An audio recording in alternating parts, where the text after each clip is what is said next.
todos en arqueología solemos pensar en restos de cerámica, herramientas o estructuras de construcción. Pero muchas veces no solamente aparecen esos restos, sino también restos de animales, que su estudio es muy importante. Estos huesos, dientes y restos de animales pueden llegar a tener miles o millones de años. Estos restos son estudiados por una ciencia que se llama arqueozoología. Esta ciencia estudia los animales que convivían con el hombre y aparecen en contextos arqueológicos, cómo vivían, cómo se relacionaban con el hombre y qué importancia tenían estos en las sociedades humanas. En este vídeo veremos cómo los arqueozoólogos trabajamos junto con los arqueólogos para obtener la mayor información posible a partir de los restos de animales que encontramos. El trabajo comienza en el yacimiento arqueológico. Los arqueólogos, cuando encuentran junto a las herramientas, junto a las cerámicas, restos de animales, estos documentan su posición y su preservación in situ. Cuando los arqueólogos registran la posición, uno de los datos muy importantes que obtienen es la unidad estratigráfica donde se hallan los restos de animales. Esta información es muy importante para obtener el contexto arqueológico donde vivieron y se consumieron estos animales. Además de las técnicas usadas en arqueología, en arqueozoología también se suele utilizar el cribado o tamizado de sedimentos. En los yacimientos arqueológicos se obtienen los sedimentos de alrededor de los restos que hemos encontrado para, mediante agua y unos tamices, poder eliminar todo el sedimento y quedarnos con fragmentos de dientes, con pequeños huesos de animales de mucho menor tamaño. Una vez recuperados todos los restos, estos son trasladados al laboratorio.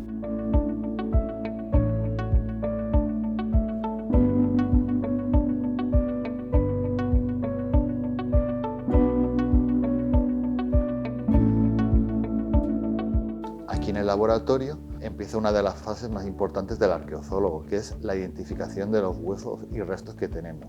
Para ello solemos usar colecciones de referencia y guías que ya nos ayudan para identificar dichos huesos. Para identificar qué especies tenemos solemos usar medidas o características propias de los huesos. De esta forma podemos llegar a saber qué especie hemos encontrado. Algunas veces podemos llegar a identificar la especie en concreto, ya sean en restos de cabras, ovejas, toros, pero muchas veces los restos son tan fragmentarios que solamente podemos llegar a decir que pertenecen a un gran mamífero o a una ave indeterminada. Uno de los datos importantes que obtenemos de los huesos son las medidas. Estas se suelen tomar con calibres, como este que tenemos aquí. Gracias a las medidas podemos distinguir las diferentes especies que hallamos.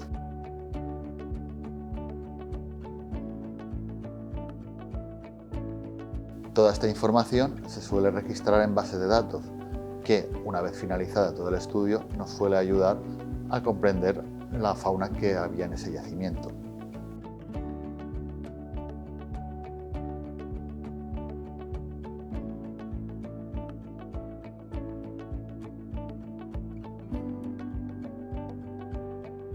¿Qué información obtenemos a partir de los huesos? A partir de esto tenemos información muy importante para entender qué relación tenían los animales con las sociedades humanas. Por ejemplo, si vemos cortes en los huesos, podemos llegar a saber que estos han sido consumidos. Estas marcas provienen de actividad de carnicería, de despiece y de aprovechamiento cárnico de los mismos. También es posible ver huesos quemados. Estos nos indican que han sido cocinados. Otra de la información básica que nos dan los restos es la edad del animal. Así, viendo el desgaste de los dientes o el grado de fusión de las epífisis de los huesos, o sea, de los extremos, podemos saber si los animales eran juveniles, subadultos o adultos. Aquí tenemos un hueso juvenil donde podemos ver la diáfisis y la epífisis separadas. Aquí podemos ver un hueso de un subadulto que está parcialmente fusionado. Y aquí podemos ver un hueso de un adulto donde no hay separación entre la diáfisis y la epífisis.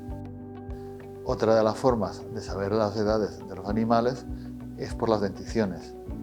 Así podemos ver mandíbulas con dientes de leche, como en este caso una mandíbula de cerdo, mandíbulas de animales subadultos, como esta de ovicaprino, donde podemos ver que el tercer molar inferior no ha salido, o animales muy viejos donde los dientes están muy desgastados. En conjunto, todos estos datos nos ayudan a dar una imagen de cómo eran aprovechados. Cuando se analizan cientos o miles de huesos, somos capaces de poder reconstruir cómo era esa sociedad y su relación con los animales. Por ejemplo, qué especies se consumían, qué especies se cazaban, o incluso si las sociedades eran más ricas o más pobres, dependiendo de las especies que se consumían.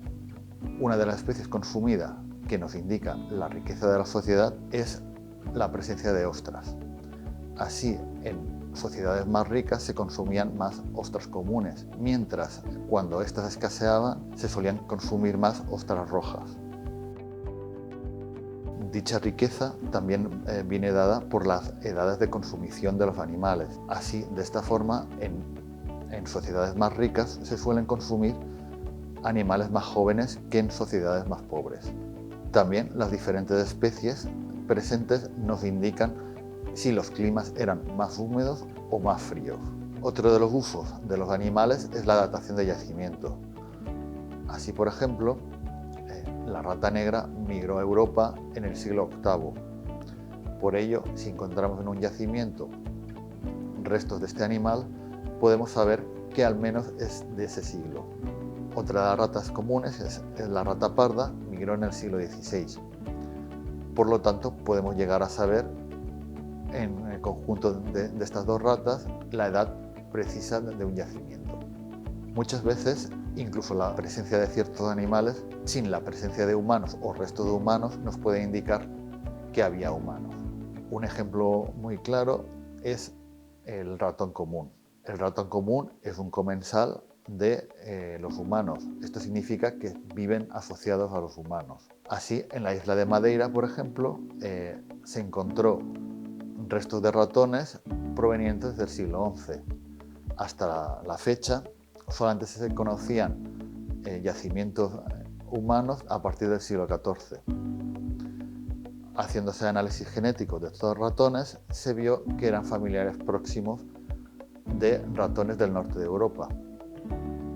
Posteriormente, al hallazgo de estos ratones, se encontraron restos de cultura vikinga en estas islas de esas edades. De esta manera, los huesos se convierten en una herramienta clave para comprender tanto las sociedades como los ecosistemas del pasado.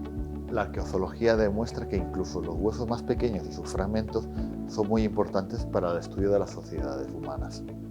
Gracias al trabajo de arqueólogos y zooarqueólogos podemos reconstruir las sociedades y su ambiente del pasado. Cada hueso encontrado en un yacimiento es una pequeña pista que nos ayuda a entender la relación del hombre con la naturaleza en el pasado.